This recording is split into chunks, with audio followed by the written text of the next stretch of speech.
Hey, it's Emil from Life of Movement Coaching. Today I'm going to be presenting on an upper body row using an exercise band. So there are three hand or arm positions really, that we can utilize when performing this exercise. So I'm going to go over those right now. The first is keeping the elbows tight to the body in a sense when you pull. So I would call this a low row. The second type of row is where you hold your arms so that the elbows are going to point downwards slightly. So if I take and I put my thumbs out, I create an A-frame.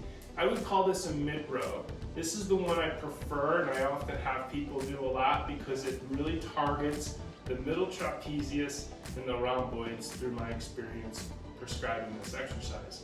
So in this position, you'll see that my elbows are at a downward angle off of my shoulder, and I find that that position is really good for squeezing and getting the middle trap rhomboids working.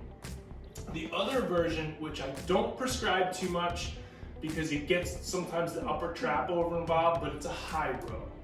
So this is definitely a good one to do. This is a bit on the more advanced end because that's for somebody that knows how to control the muscles well in the shoulder girdle and not over involve your neck. Okay, the next item to keep in mind, which I encourage people to consider when working with an exercise band, is putting yourself into a lunge stance, creating a bit of a core engagement. How could you do that?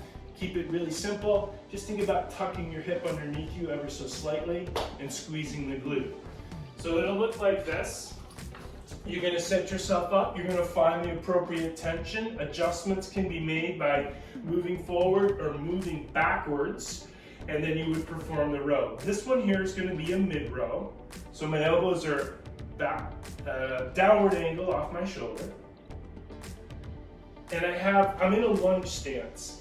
I feel that that's important. One, in the lunge stance, you can engage your glute and your core, in my opinion, a little better.